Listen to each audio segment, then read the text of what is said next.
Breaking news. Cardinal Parolin, one of the architects of Traditionis Custodis, indicates the Vatican plans changes and that Pope Leo wants to de-escalate the divisions and avoid turning the liturgy into a battlefield.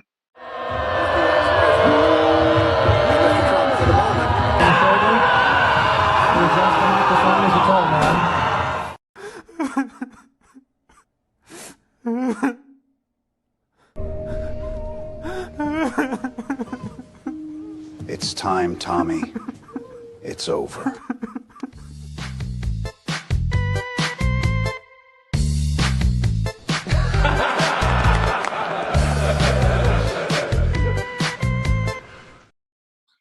It's so dumb.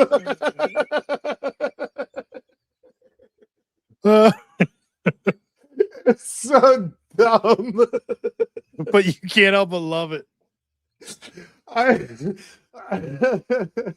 I've been just trolling all week with this thing. I'm like, because all right, so we had a couple of different like rumors come out of the Vatican this week. One was Pope Leo told the French bishops. It was so cringe. It was like that one friend in the friend group that's a retard, but you love him for it. It's so dumb. It's like so Pope Leo supposedly told the French bishops to like chill with the hostility towards the trads. And Jim said, I'm just upset I wasn't at the head of the table. Right on the head, honestly. So yeah, so all right, I'm gonna say, yeah, Leo told the French bishops basically like, let's calm down with the hostility towards the trads and let's try to find a place for those who go to the Latin Mass. And then we have this article that Niwalimba, I think that's how you say his name, that he put out in the Catholic Herald, that Parolin is saying that Leo wants to stop making the Latin Mass a source of division. Like he doesn't want the liturgy wars anymore. I think enough people have gone to Leo at this point and begged him for mercy that he's just like, all right, what am I going to do here? I'm sure he's heard about almost nothing else this whole first year of his pontificate. Basically, I think everybody's gone in and just been like, please give us the Latin Mass. So I've been like teasing the sedes all week saying Trad Inc. won, the wait and see approach won out. It's like, it's so dumb. It's so absurd. What's dumb is the responses you've been getting. Oh my goodness, man. Well, honestly, so what I've been doing is I lay out like sede bait, and some people get the joke. The ones that don't and they act irrationally, I just mute them. So like there's all these, and I it's like I lure them in, and the ones that act like idiots, I'm just like, all right, mute. You should block them. getting a block from like an account your size will like kill their reach. Yeah, I guess I don't even care to. It's like, it's just part of my concern with some of the sede stuff is like it muted me for defending Rob. Did I? I might have. Maybe. Nobody. I don't like when people take Rob's side of a mind. Part of what I worry about with the whole sede thing is division and like sowing division and stuff and hostility towards the hierarchy. It's not like, because I want to make it clear, like I don't like, there's nothing about these men that I will defend. Like there's nothing. I don't even want to like downplay the idea that, you know, I don't want to say it was no big deal what Leo was doing in South America. Like none of that stuff is, I don't take any of that lightly. Like idol worship is the number one thing that God like punishes his people for. The thing is that if you look back to the first century, the Christians, when they're facing persecution, the way they actually survive it is by finding other Christians. And the way they do that is like they draw the half of the fish in the dirt, the excess. Somebody else draws the other half. Mm-hmm. And what worries me about the sede position is that they don't consider people that go to the Novus Ordo Catholic. And that's a dangerous proposition, because what you're talking about is because I worry about our country, especially now that there's been so many foreigners flooded in, what it does is it lessens cohesion, and you're not going to trust the people who don't look like you. So you want to have as much cohesion as possible. So I think these groups that come in and they start sowing division amongst the Christians, it's kind of dangerous, because if you're ever in a situation where food runs out, because especially like you see what's going on in Iran, supply chains get cut off, or energy resources get cut off. Now, all of a sudden you have some kind of a famine. And, you know, if you had a famine back when you were in a cohesive society in, you know, just like a homogenous society in Europe in the Middle Ages, you don't worry about your neighbor coming in and killing you for your food. You work together as the best you can. But when you have neighbors that you don't know and everybody's so separated from each other, that gets dangerous. So you want to have as much cohesion within the Catholic communion as possible. So now if you have this group of sedes, it's almost like a converso movement, where they're, It really is, yeah. to sow division, right? And to break us apart. And that's what really worries me about it. Because we could talk about like the issues that are going on in the hierarchy, we could talk about all this stuff, but when you start cutting people off and things like that, now if a persecution comes, I promise you, they're not coming looking for the sedes, the true Catholics. Like, that's not what it's going to be. Yeah, they don't care about those 2 or 3. They don't even care about you guys.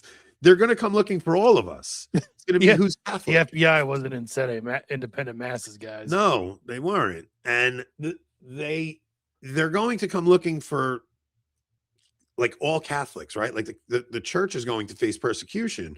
And if that happens, you don't like, there's an area where I could envision them aiding it, because it's like, they're not real Catholics, so who cares? Like say the Democrats or whatever win in 2028 and start real persecution, you know, Mike Lewis is going to sell a lot of right-wing Catholics out. Yeah, well, that's what you also know that you're right, that the sedes are kind of just the inversion of that. They'd still do it just from the other side. It's just so I really do worry about it. So the reason it's not that I'm just silent on the hierarchy.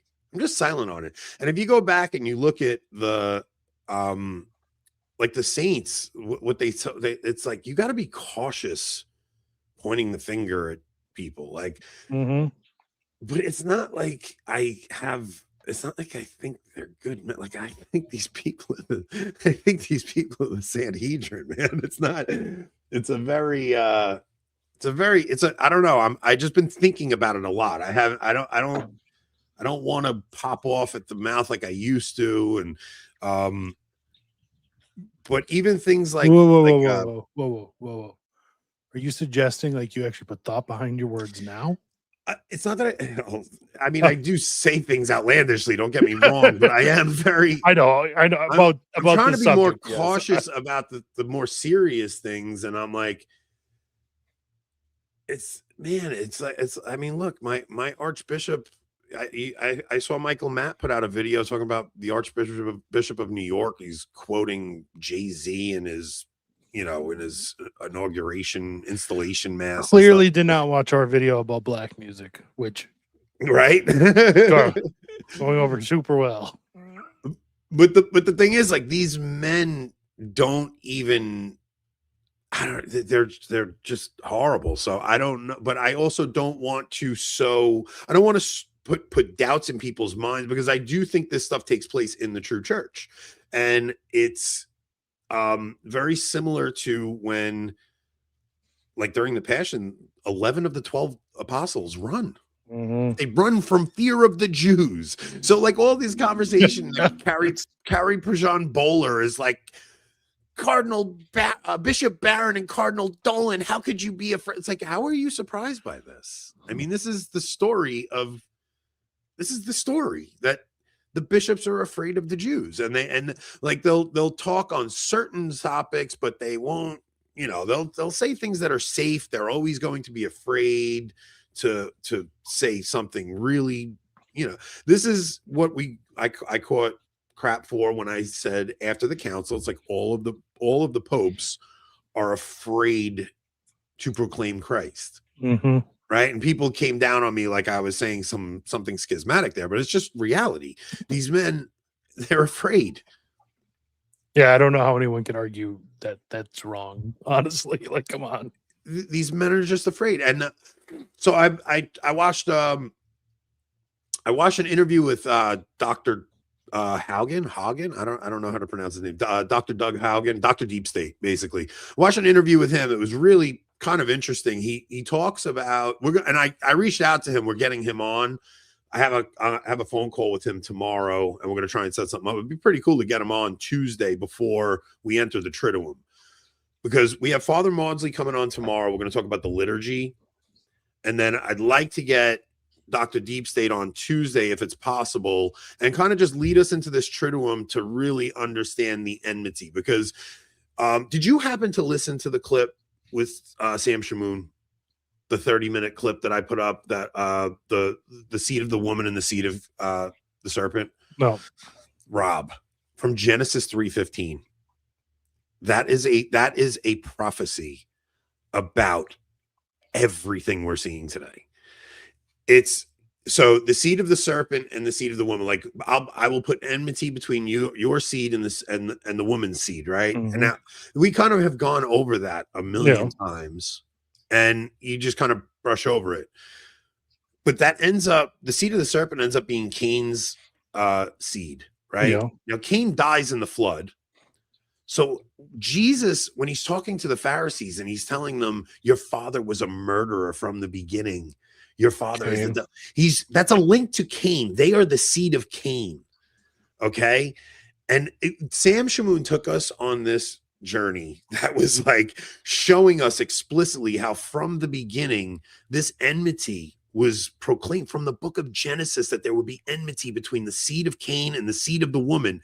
And everything we are seeing today is the culmination of that. Like this topic, I know everybody's exhausted from it, but when it's discussed right, it's done so much to like increase my faith, because things are so crazy in the church that I know, guys. I saw it in the chat before we started. You guys have whoa, Mrs. Casey. I know we talk about the Jews a lot, but we don't have any SS episodes. Okay, so listen, down. Don't listen to the whole episode. It's 2.5 hours if it's too much for you. But we put the clip up, the seed of the serpent and the seed of the devil, right?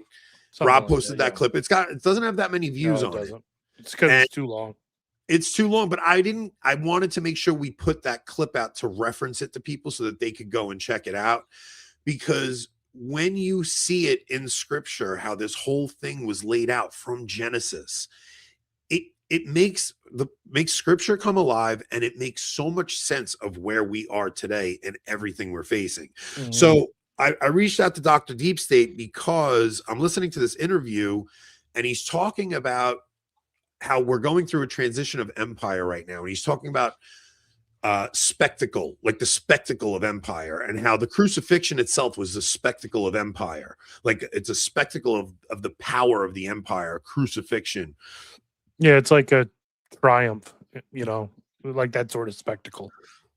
So he brings that into St. Stephen and talks about St. Stephen. And then he talks about how Christendom gets laid out. And then the first transition of empire you get is right after the Reformation. And at the Reformation, at that point, you go from Christendom to Pax Britannica, where it's basically the English Empire goes and colonizes the world, right? And they're all over. And the British Empire is everything we see today is essentially the remnants of the British Empire. America is formed from that British Empire. And he's talking about how we go from Christendom to Pax Britannica, and what we're going through right now is also a transition, and that transition is Pax Judaica. And what comes along with Pax Judaica is everything's artificial, and it has to do with these devices, and it has to do with artificial intelligence, and everything is about deception. And one of the biggest problems we're facing in the church right now is because at the council, the church starts blurring the lines about this enmity that we've been talking about on our show, which is it's been this pretty wild journey that you and I have been on, because it had to do with conversations with Father Maudsley, has to do with conversations with like all these different people that we've talked to that kind of like light up another little light bulb that we're talking. Then all of a sudden we see the Philos project happen. We see Matt Fradd go over to the Daily Wire, and like you and I just kind of had this sense that this thing is really strange what's happening right now. And it led into our conversation on Romans 9 through 11, and it's kind of culminating in everything we're seeing now. But that conversation with Sam, where he showed how this enmity was spoken of from the book of Genesis, and what happens at the council. This is another thing with the Sedes that troubles me, is that, and also I put out a post today talking about how there's no angel investor or wealthy Catholic that will get behind people like us who make this deeper kind of content on this subject, right? And you have, so when I went down to Florida, I like the whole purpose of me going down there was that I was hoping to meet donors and stuff, right? And the donors that are around, they'll support a guy like Altman because he's out there trashing Pope Leo. They'll support websites that post 30-year-old photos. And that's where these donors will put their money, and then they'll go hobnob at these grand galas, and they'll put and it's Catholics for Catholics down and down. I'm not knocking any of these people. Like I met John Yep when I was down there. He's a really nice guy. I'm just saying this is where they're all putting their money. They want to hobnob with the politicians, and they want to hobnob with the famous Catholics and stuff. And I was hoping to go down there, hoping somebody actually is paying attention to what we're doing, because what we're doing, I think, is important. But it's not. It's going over everybody's head, except for you guys that actually stick around and listen to the stuff that we talk about. Like the regulars who are watching our show, as much as you guys break our chops that we talk about this a lot, you guys actually have a good understanding of this stuff, and it should be strengthening your faith, because this enmity is so important. And what happens at the council is the church starts to blur the teaching on the enmity. And with Nostra Aetate, like, yeah, you can put it up on a whiteboard and say, technically, I'll find a way this works. Because technically the church doesn't change her teaching. But what comes from that, and I said this even when E. Michael Jones came on, I said, I don't care what the document itself says. What I see is what they're doing in Rome with these Assisi meetings. And they're bringing all these different religions into Rome, right? So no matter what the document itself says, it was ambiguous enough that it blurs the line and it blurs the teaching on this enmity that is so important, because it gets us to put our guard down about the Jews, and we no longer are suspicious of them, and they have nothing but suspicion for us. And they've been trying it for 40 years already. You see conversations in the 20s between the Jews and who that have been Pope. You're saying 40 years before even the council. 40 years before the council, yeah. It would have been what, Pius the 11th, probably, I think, in the 20s. The Jews are trying to get him to change the Good Friday prayer all the way back then, and he's like, no, absolutely not. Yeah, it's like they needed that event in the 40s to happen. Yeah, they did. And so look, when Father Maudsley starts coming on, like it's like me and Rob were so nervous to talk about it at that time, right? We were like, oh my goodness, we can't talk about the Holocaust, And the more I listened to him and the more I talked with him, the more I was like, holy cow, this is actually, like, I couldn't understand why he was doing it. And then I'm like, man, this is actually pretty important. And then all of a sudden you get locked in and you're like, oh my goodness, this is the big lie that gets everybody to go at least along the with big this story. It's the big narrative that gets through. Yeah. That gets everybody to let their guard down. And everything, the whole world changes at that point. And it like even conversations about the alien deception with Daniel O'Connor, like all these different people we've had on have just influenced the way I think about this topic. And I don't know how to avoid it, right? So like before we came on the show, me and Rob were like what do we do on this? Because Rob, like, we want to make sure we don't give you guys burnout. And we I don't want to give Rob burnout because he gets tired. I have a form of ADD. Like, I don't have ADHD. I do not get hyper. When my mind is not engaged, it turns off. I get bored, and then I literally will fall asleep. Yeah. And like, even someone who only watches, a third of our videos, like, a lot of the stuff will seem semi new to them. But you and I have had a conversation around these lines like weekly for two years. So if we could make it new somehow, that would be great. Well, okay. So last Sunday I go to mass, right? And I open my missal. Do you have a 62 missal? Yeah, right by me. All right. Can you open to Passion Sunday, which was last Sunday, and just like right before you start Passion Sunday, it gives you like this little synopsis, like right at the top of the propers for that day. So it was Passion Sunday last week. Okay, so what am I looking for? Like right at the top of the propers, like before it starts, it kind of gives you like a synopsis of what we should be thinking about if it's the same missile. Which missile was it? I was using the SSPX one, I think. Okay, I have that one. You have that one? Research that one. Yeah, the SSPX one I think I use. That's Angela's Press, right? Yes. Yeah, I think that's the one I have. I don't have a pre-55 missile. I got to get one. Passion Sunday. Hold on. When did I offend Margot? Last show, not you. It was the audience. Oh, somebody in the audience offended Margot? I didn't even So know. like right under where it says Passion Sunday. Yeah, it should, like read that little synopsis right there. The Mass of Passion Sunday is full of the thought of the passion of Jesus and of the infidelity of the Jews, whose place in the kingdom of God was taken by those who were baptized, that is to say, by Christians. From this day until Maundy Thursday, the masses of the season, the Psalm Judica May. Well, okay, that doesn't matter. You see what I'm saying, right? Yeah. Like you see how like you're like, all right, let's stop talking about this. Then I open my missal on Sunday, and it's like we should be reflecting on the passion of Jesus and how the Jews betrayed him, and how the Jews betrayed him, and the kingdom of God was taken from them and given to the baptized. In other words, the Christians took the kingdom of God, and I'm like, man, it's everywhere. I don't know what to do. Like, we have to talk about this because it's this is why the liturgy is actually really important, right? And what, did I knock the camera over? Yeah. This is why the liturgy, and this is why, so we're going to have Father Maudsley on tomorrow, and we're most likely going to discuss the liturgy. But I also want to I want to ask him what his approach with the hierarchy is. I want to ask him if he's seen us do anything that he disagrees with. Like, look, you're talking about two uneducated guys trying to tackle one of the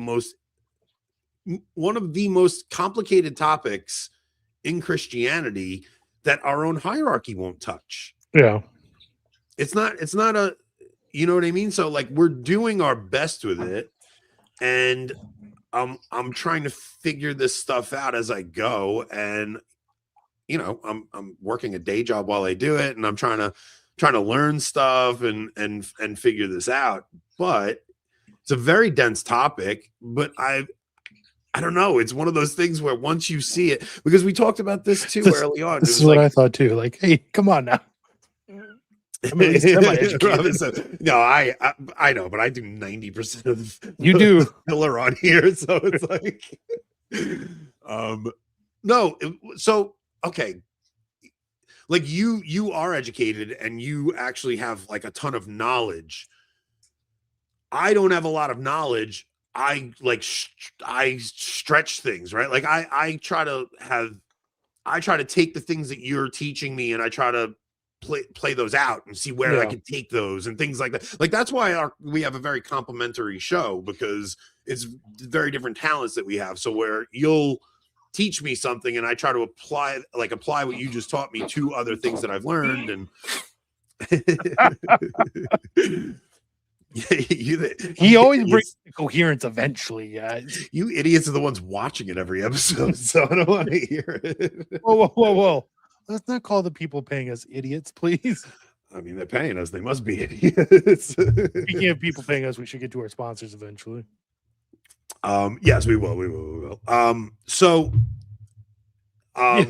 Yeah, exactly.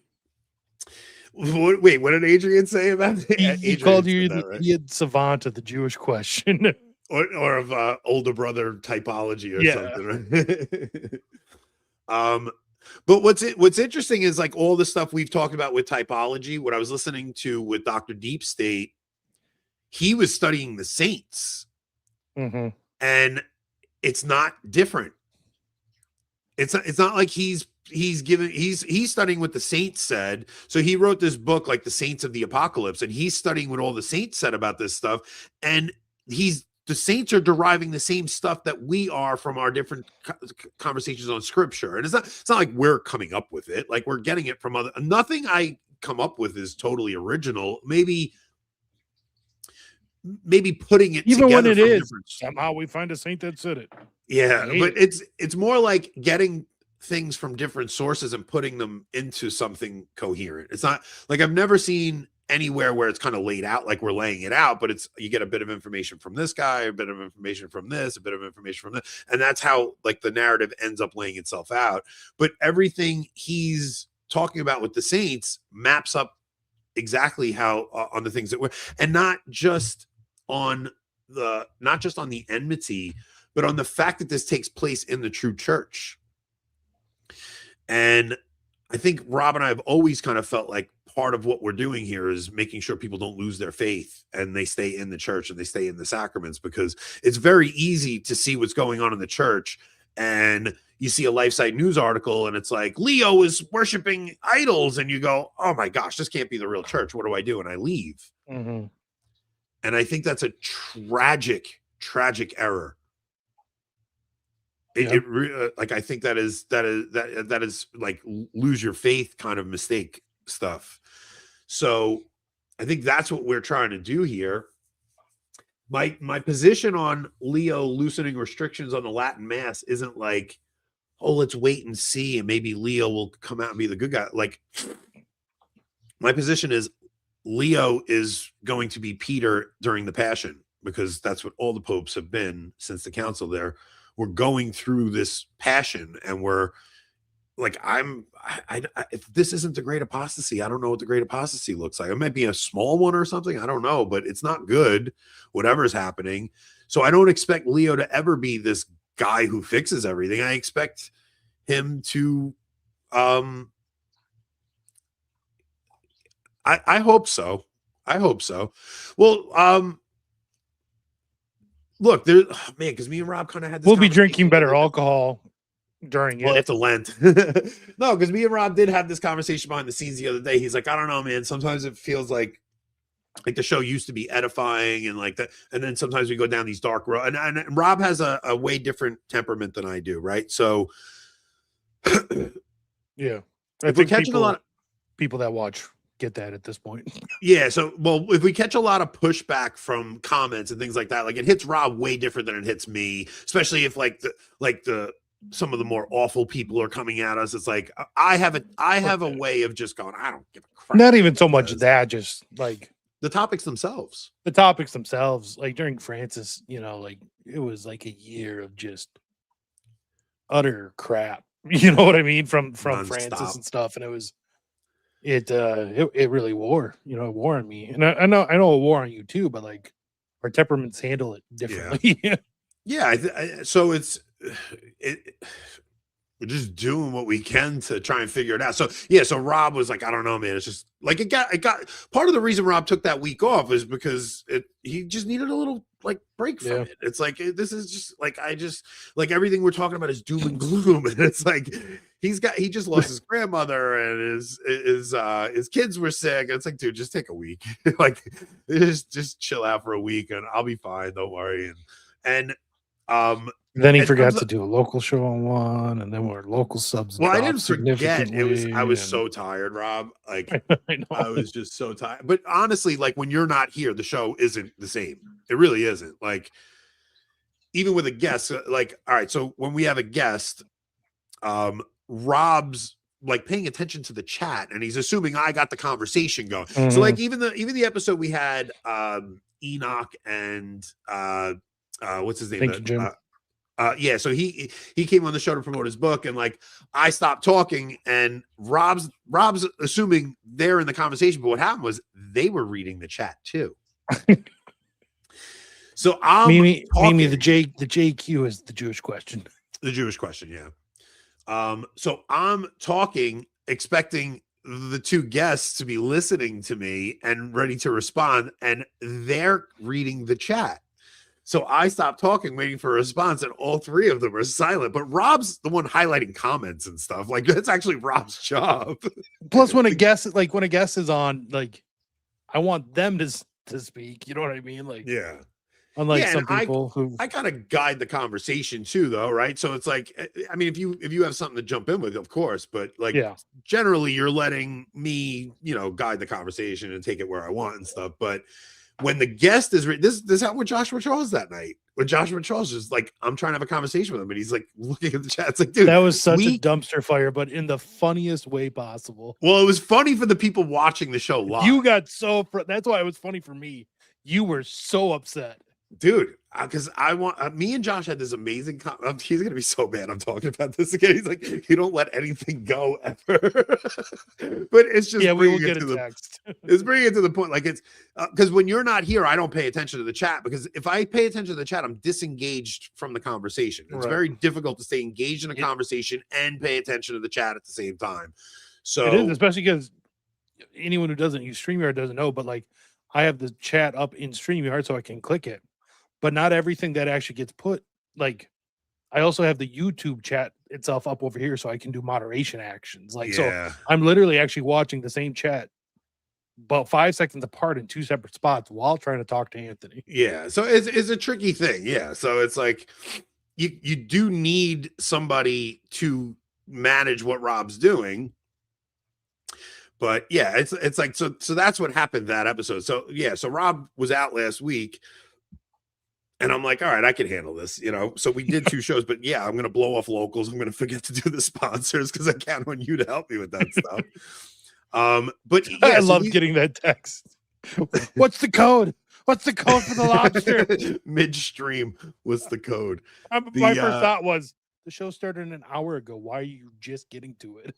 Because thank God for the people in the chat reminding me, though. Like the people in the chat were like, dude, you have to do the sponsor. Yes, Ryan, you are right. You might not get that sense on Eternal Christendom, but at heart, Josh is just another bro. he just wants to hang with the boys. So all right. So I guess what we'll do is we'll do the ads real quick, and then we'll bring up the article in the Catholic Herald from Parolin, and we'll discuss that. So, and then I'll kind of give my thoughts on what I think because the Trad Inc. position, I guess, like from Michael Matt and Taylor and a lot of those guys was like, hey, let's wait and see. Let's not attack the Pope right away. And maybe we'll get some Latin Mass back. And then the guys on the other side were like, it's not just about the Latin Mass. We got to call out all this stuff. And I see both sides of that argument. Yeah. I see both sides of that argument. I don't even know where I land on it. I kind of see a benefit in not going after the Pope and I guess we're begging for scraps, right? But you can't tell me that like Taylor Marshall cares only about the liturgy, right? About that form of the liturgy. Of course. I think he sees that if the Latin Mass becomes more widespread, like it was under Summorum Pontificum, that is how you can pass on like the fullness of the of the faith to more people that otherwise it's like how you build culture, right? Like you have to build a culture around the thing. Like we're not going to get Leo and the Cardinals and the Curia. We're not going to get them to stop being modernist at all, let alone by browbeating them. You get them to change in the future by raising up, kids that are going to be good priests and bishops and stuff. It's all right. So this is the debate, right? And it was the debate Brian Holdsworth and I had with Tim Gordon when he came on, where Tim was like just calling out Leo, and we were like, dude, but you're a skateboarder, you understand culture, skateboarder culture. Like we're trying to, like, we were relating it to skateboard culture, and it's like what I learned under Francis is all of our ranting on the internet, it brought down a heavier hand. Under him, it definitely did. Yeah. It brought down a heavier hand. It did. And it made it a million times worse. So I think it wasn't so much, oh, let's wait and see if Leo's a good pope, as much as, especially for a guy like Taylor. You guys have to think about the position Taylor was in. They were blaming him for the restrictions on the Latin. Literally naming him. Like he was being blamed for Traditionis Custodis. So a guy like him actually has this really big responsibility to shut up about this a little bit. New pope's coming in. You don't want to be the ringleader of the attack on the new pope when there's a chance we could loosen this thing a little. Like I said, I'm sorry. Like that's just an honest position for the guy to take. And I know people who were friends with Taylor who like shunned him for taking that position. And like they're mad at him and they think he sold out. And I'm like, I don't know, man. I think he maybe prayed about it and looked at it and was like, I don't like, who am I to lead this? Who am I to lead this movement against the Pope? Like, who the hell are we to lead a movement against the Pope? Like, what are we doing here? I don't care if you're like, if you have any Catholic sensibility, think about what you're doing. Like, I don't know. I don't see how that's a Catholic disposition to have. And I look across the board at the people I respect, especially when the brand new pope. It's it's a little different a decade into a pontificate where the pope's done nothing but beat you basically, and put you down for 10 years. That's a little different, I think. Yeah. Well, what's interesting is like the people who accuse Taylor of selling out or Michael Matt of selling out, like I don't think it was about selling out. I think it really was about like, no, let's see if we could get some, like, I don't know. I think there's like an arrogance to being like, and look, I'll tell you right now, man, like I have a hard time. Like I see how the trads act sometimes and I'm just like, oh my God. You makes you really not want to be associated with it. Yeah, it's like, what are you guys doing, man? Like, you just seem like spec detectors, like looking for the tiniest mistake to go after. It's like there's not an ounce of Leo. And I don't look, like I said, like it's not like I'm making light of Leo taking part in a Pachamama ceremony. Like it's vile. It's if it is what the pictures claim, like it's vile. I mean, it is. I don't know what place I have as a construction worker with a podcast to go calling out the sins of the higher. Like, who the hell am I? I'm not doing that. I would much rather talk to people about like how to make sense of this stuff instead of like leading some charge against the hierarchy. I'd rather just look at the story that we've seen unfold with salvation history and the fact that Christ literally told us this is how it would play out. Like how anybody is surprised when we actually have prophecies telling us exactly how things are going to lay out. We have Our Lady telling us there's going to be a diabolical disorientation, an operation of error that the hierarchy will be operating on. What do you think that is? It's this whole blurring of the enmity thing. And it's like, I say like way too much. I'm sorry, guys. This issue, the more I see it come out in the open in the secular, the more it makes sense to me. And I'm just confirmed in my faith. And I'm just more confident than ever that I'm in the right place. And I'm not going to orthodoxy, and I'm not going to some, I don't know where his orders came from, priest. I'm not doing that. I'm just not doing that. I look at the like, even a guy like Father Maudsley, he's not out there ranting about the hierarchy ever.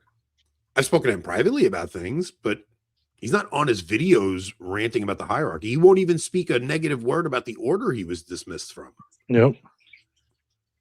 Like that, because that is the disposition of a saint, right? Like a saint doesn't take it upon themselves to right the wrongs of the church. I mean, I guess some did. I don't want to say that. That's not actually like, some of the saints did, but I feel like they were like, I'm not being called by God to do that. That's all I'm saying. If God would have to really give me some kind of prompting for me to do something like that. Don't worry, everyone. If he ever claims otherwise, I will slap him down. That's what I'm here for. God certainly isn't telling me to go rebuild his church like he did St. Francis. That's for sure.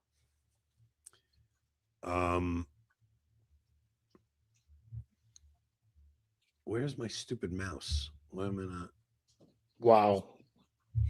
This shows without me really were bad, huh? I can't pull up that comment. Pull Which up one? the super This chat. one. Yeah. Did you see Catholic Esquire's last video on this? I think it sums up what's going on with the letter concerning being generous. Rome has said this before and then does nothing or punishes threats. Probably. I mean, I don't know if anything. Yeah, I don't think TC is going to be overturned. No, I think, or anything like that. No, I don't think he's gonna abrogate anything Francis did, not for a long time. Like, I think it's still too fresh. He's still in his first year. I think that he's going to behind the scenes tell people to chill out. Yeah. I think he doesn't want that to be a place of hostility. But yeah, I have no you should really have no expectations at none, this point, none at all. None. American Reform posted a picture of Pope Francis getting blessed by Welby.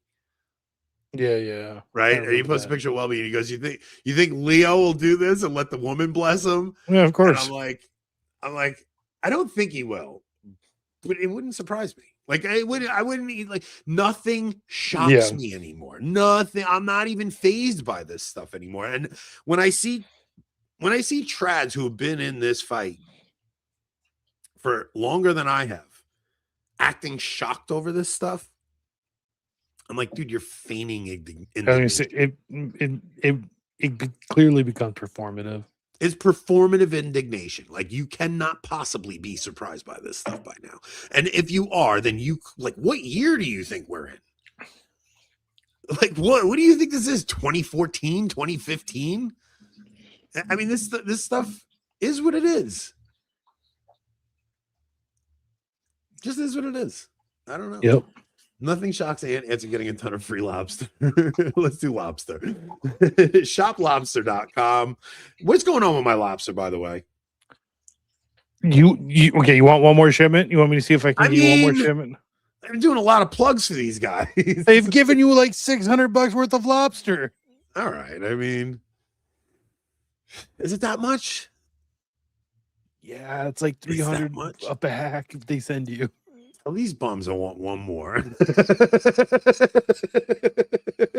freaking lobster is good, man. I don't know what to tell you. Look, it's their fault that they send the good product. So shoplobster.com, use code AB10 for 10% off. It really is good, guys. I'm not kidding. I mean, we also have another sponsor coming up that I'm really hoping joins, because I only like to push sponsors that I'm really, really happy about. Shoplobster.com, use code AB10 for 10% off. I really do like Shop Lobster. What's the one coming out? We'll throw them a free plug, but Black Monk Rosary. Oh yeah, I want them on board because I love my Black Monk Rosary. Like, I love my Black Monk Rosary. So I gave one of my 2 away and I miss it. to get them on board will be awesome. The thing is, they're so backed up right now. I don't even know how they'll keep up with the orders if they do a plug on here with wait for the discount code. Wait for the discount code. Don't go get them yet. We want a discount code. Well, we do have the code. I just don't want to play more than 2 ads in a show. Oh, what did you do? I just closed my computer and reopened it. You are the worst. No, I'm good. Now I got my mouse back. That's why I did it. All right. So nothing shocks me anymore. The part that bothers me is the stumbling blocks these men create for the people I'm trying to bring into the church. That is the hardest part. It's It is rough. That's hard. And also that you're defending a faith.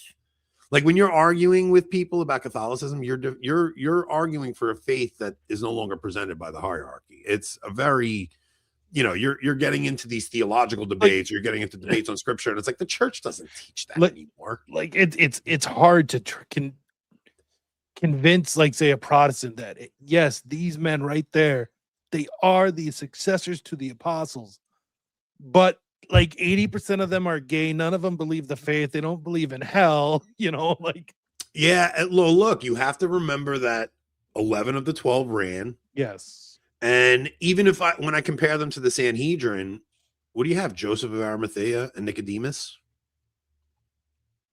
The good ones? Yeah, the only good ones. Like they're the only good ones, right? So look at what you have now. You got Bishop Schneider out there. You got Bishop Strickland out there. You got a handful of them. Yeah. You got a handful of them that are willing to lay there. And honestly, like, God bless Strickland, but he doesn't have to worry about consequences anymore. So he can speak on this stuff. Mm-hmm. They gave him everything, right? Oh, tell Mina I can't wait to see her again. Yeah, like in a way, I feel like Strickland was like a grace by God that he was relieved of his station so that he can now speak out about this stuff, because I see him coming around on it a lot. It's so in everybody's face at this point. For all the crap I gave Carrie Prejean Bowler, like what she did actually brought the conversation up, and seeing who's a coward and who's going to stand up and defend her. Yeah, now she just needs to shut up and go away. Yeah. I mean, I don't think she should have spoke up in the first place. I'll give her some credit, whatever. Are we going to talk about our second sponsor? NicNac.com. NicNac.com. We love Nic Nac, man. Nic Nac, especially, I've been handing them out at work. Yeah, I've been giving them away too. Giving them away at work, trying to get new addicts in line, because Nic Nac does contain nicotine, and nicotine is an addictive substance. Nic Nac is not a smoking cessation device. You guys have all heard my pitch on this before. I feel like a drug dealer because I got a whole box shipped to me so that I can allegedly send them to someone who is in a state who can't get them. You can't get them? Who allegedly, hypothetically, might be the co-host for the Monday night show. Ocean 17. He's 17. Thank you for being addicted to me. I'm not sending them to a 17-year-old. No, you gotta wait until you're old enough, bro. You gotta wait till you're old enough. But NicNac.com, use code AB25% for 25% off your first purchase. We got to talk with them about getting an extended discount. Once Lent's over and we redo this, because we'll get Black Monk set up and working. We'll get a locals code for Nic Nac. Okay.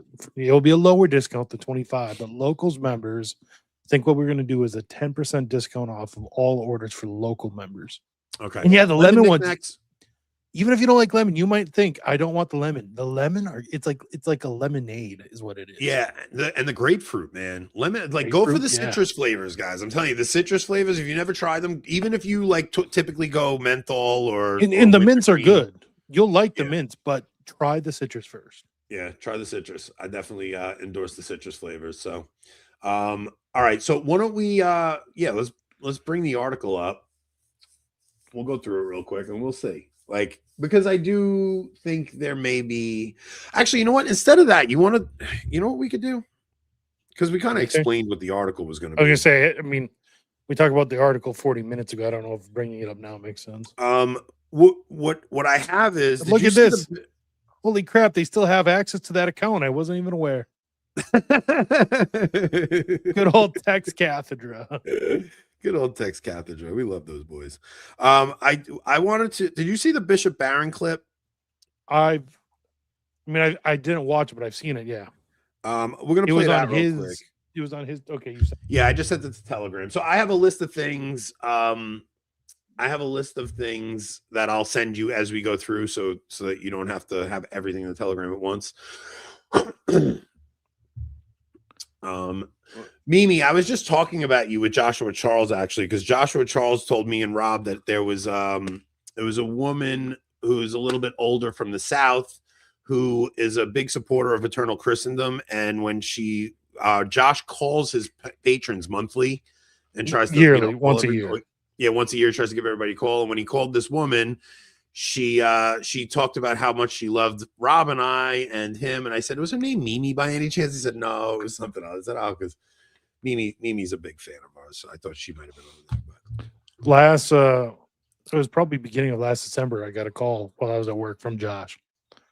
Oh, because you're a supporter of eternal. So I answered, I'm like, hey, what's up? You got a problem with your computer or something? He goes, no, I'm just calling all my supporters. I'm like, oh, okay. That's about all he ever calls me for is computer problems. Right. It's funny because I always reach out. Like I reach out to Dr. Deep State, right? So I'll start the friendship, then they'll come on and they'll meet Rob, and then something will come up on their end and they're like, hey, how do you do this thing? I'm like, I have no idea. Next thing I know, I'm in a group chat with Anthony and a random number I don't know. It's like everybody. That's how Rob gets launched into something. As of right now, I think he calls everyone.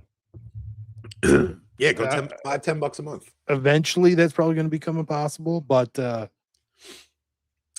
will say this though: he said from the times he comes on our show, he gets huge boosts in support on Eternal Christendom. I'm fat from Lobster, addicted to nicotine. So Rob is your cheat. He's tech support. Buddy, press this button, buddy. What are you doing, buddy? All right, so Stephen Cox saw this clip and he goes, I think that they're putting out these feelers out there and they're loosening the restrictions on the Latin Mass so that I don't mean to make fun of your voice, Stephen. I'm just kind of making fun of your idea, though. He's like, they're putting this out because they're going to excommunicate the SSPX. And they want to keep the people from going to the SSPX and keep them. And I'm like, that's just silly. They don't care. Sir, press the button, sir. So Barron had, I guess, was this guy an actor or something? He was a Disney actor? Disney actor, yeah. It's funny how you got Shia LaBeouf. You got this guy. You got Murray Rundis. What was Murray Rundis? He was on Disney. Was he? You didn't know that?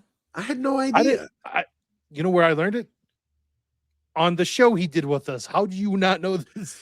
Rob, we talked to so many people. I don't remember that stuff. I forget. Yeah, Murray Wyatt Rundis was Gamer's Guide to Pretty Much Everything. He was also in an episode of Young Sheldon, apparently. Wow. Look at him. Now he's the head star at Pelican. All right, play this clip and then we're going to jump over to locals. I walk into this mass and right away I thought I'm in a young adult mass because I look around and there's like people my age with children. It's just a young adult mass. To my buddy, I'm like, are we in the young adult mass? They're going to be like rock bands coming out. And all of a sudden the doors open in the back and the choir erupts. And then the females come in. And I go, chills went down my spine. I said, what is this? And the priest comes in with incense and there's a liturgy that I watch. The priest is suddenly facing God. He's facing the tabernacle. And I see this really quiet mass and everyone's praying. People aren't worrying about, oh, what am I going to say? Or what am I going to do? This and that. Everyone's like focused on what's going on up there. And I'm like, and women are in veils. And after the mass, I sat my buddy down. I go, you can't leave to go get your donut or whatever you're going to do right now. What was that? And he goes, David, that's the Latin mass. And I go, what is the Latin mass? What is that? Yeah. He said, oh, it's a liturgy that they've been doing for centuries and centuries and centuries. And this is how they all are. And I went, what? How has no one told me about this? This is the homily. The priest gave every one of us have sounded that exactly like the book. moment, right? Every one of us have that moment. Especially if you're a cradle Catholic. Is this Joan Denise? Joan Denise. My wife is going to the shrine either this Friday or next Friday for the stations. Yeah. Well, she's either going to go. No, not this Friday. Today's Friday, so she's going next Friday. For Good Friday. For Good Friday, she's going to go during Nice. the day and do the stations at the shrine. So if you're out there, you may meet my wife. Yeah, it's funny when like you hear these stories because it's been so long for us. It's like, oh, a newbie, he found the Latin mass, but then he's going to couch it in. But I've been to Reverend Novus Ordo's too. Is that I haven't watched this. I'm sure that's where he's going with it. Yes, I didn't listen to the whole clip either. Let's play it out. Do you think? Hold on. Do you think Barrett or Barron is going to make a Bob Dylan reference? Oh man, I don't know. I'm sure he will. He's only got No, he's gonna 33 tell- seconds, but I I was wouldn't going be to tell him, surprised. well, the Latin mass is the privileged way, but no, the Novus Ordo is the privileged way. We can still get to heaven at the Latin mass. Books that I was reading, exactly Yeah. like the saints that I was reading. It's a moment where I went, okay, I'm not crazy. Like, I'm not crazy to feel that what I was getting on a daily basis. And what I'm not doing, by the way, just to clarify, is like a Latin mass, Novus Ordo, da da da. There That's he not goes. Yeah, no, You you're know, describing gotta what get the I went through qualifier. and 100%, because yeah. I've been to gorgeous Novus Ordos too that I'm like, Oh, absolutely my captivated gosh. by. Right. So, but what I'm describing, I think, is the feeling that Gen Z and millennials are going through. Yeah, you know, I get it. And every time I meet, I've had the pleasure of meeting Gen Z and millennials all over the world right Yeah. now. And there's a couple common things. And the one common thing is we are just sick of the world. Man, Baron.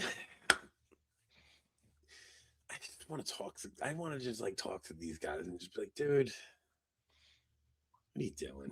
Like, what are you doing, man? Every single person you talk to under 50 talks like this. What is it? I don't get it. How do you guys not see it? Mm-hmm. You think Baron seemed irritated? I don't know if Baron seemed irritated. I think Baron understands it in some way, but like I said, look, the because you saw like Pine Sap today was like, this is a sign that beige Catholicism's going on. It's like, dude. No, it's Don Barron is not my bishop. Take that back. I honestly, you'd be in good shape if he was, though. Like he's. I mean, if you're gonna have a bishop, I Yeah. wouldn't mind Baron as a No. bishop. Better. Baron's not a He is villain. better than a lot. Yes. It's not a villain. It's just he's Baron. You know, it's like him. All right. Okay. So the video I put out of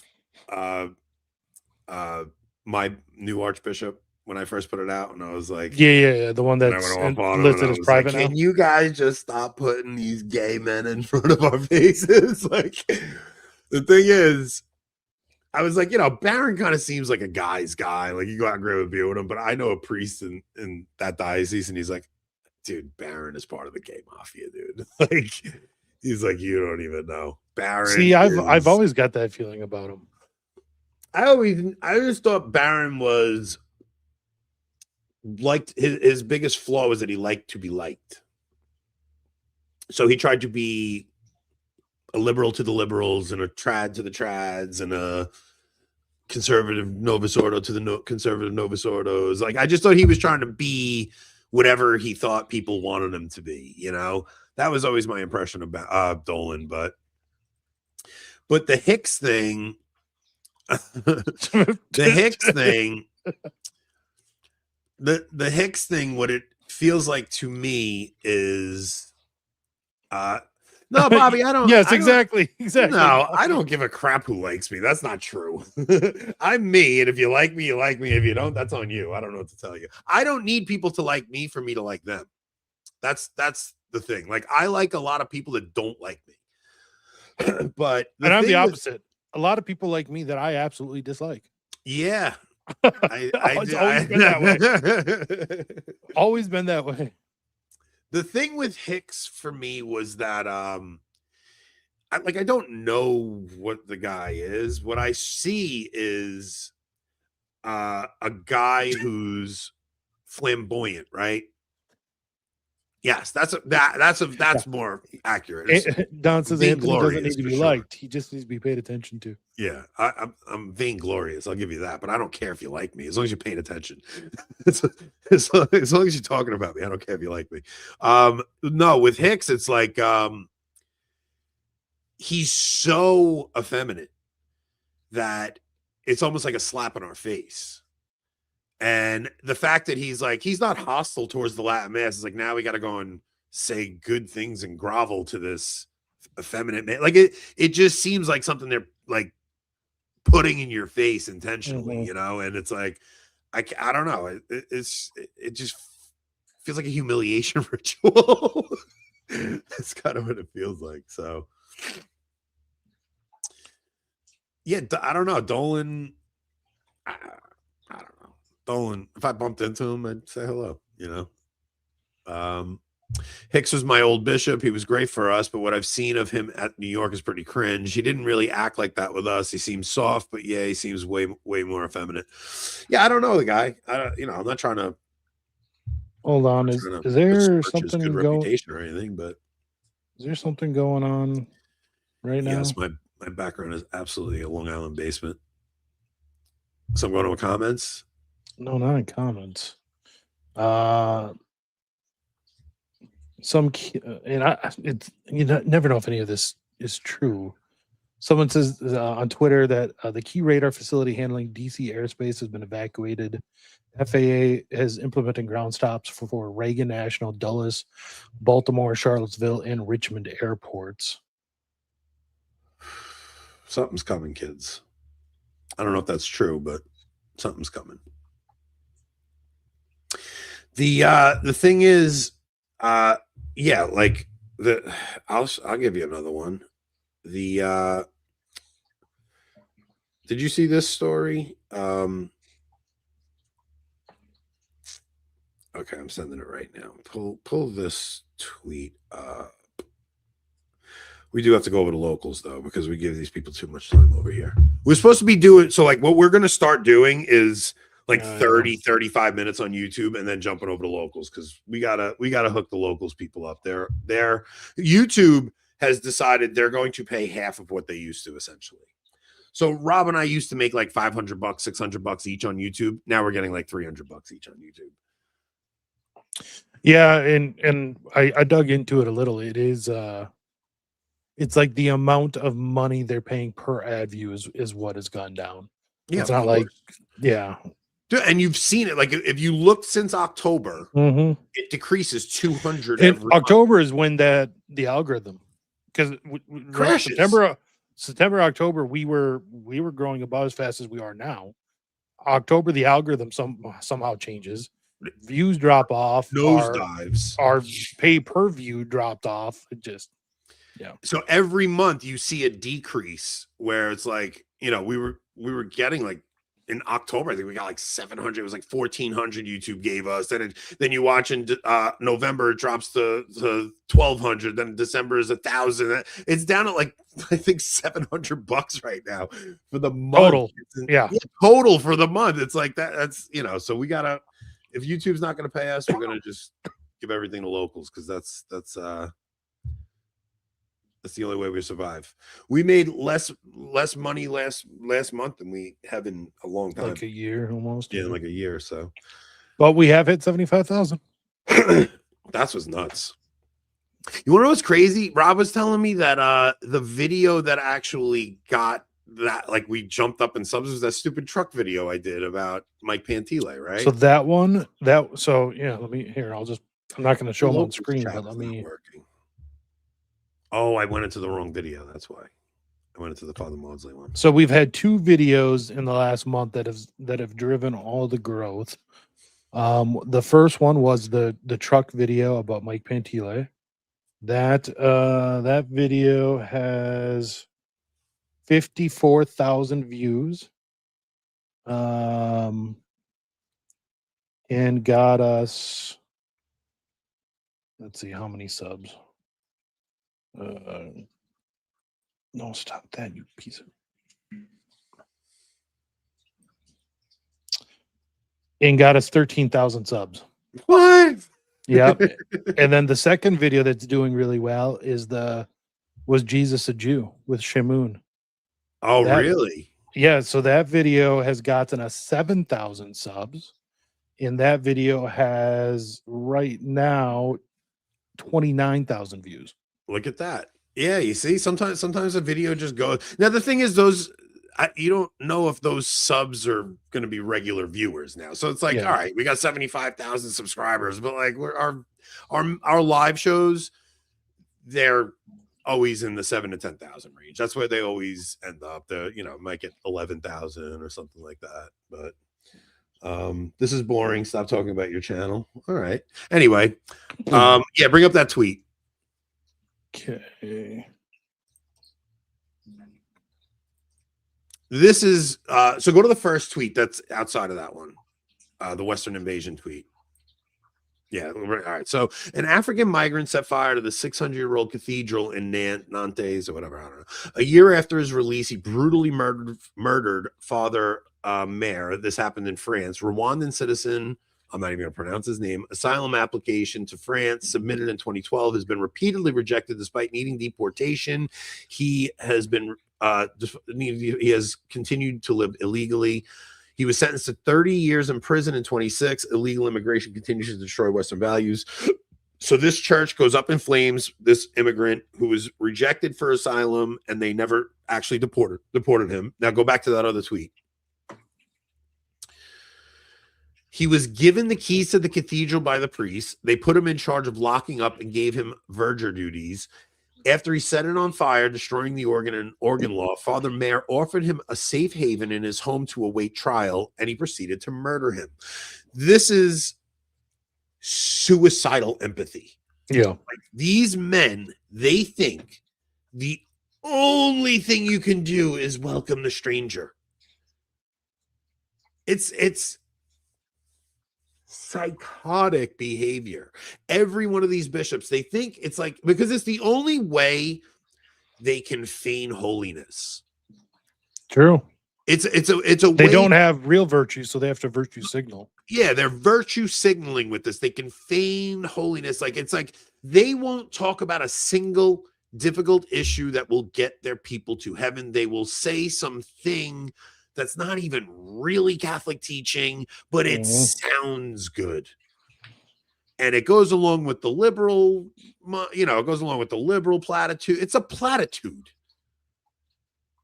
These men are just, I don't know what happens. Like, they're all gonna just welcome their own death. That's what they've been doing. They're welcoming their own death in, and they think it's the opposite. I don't know. They're just, woe to you who call good evil and evil good. Mm-hmm.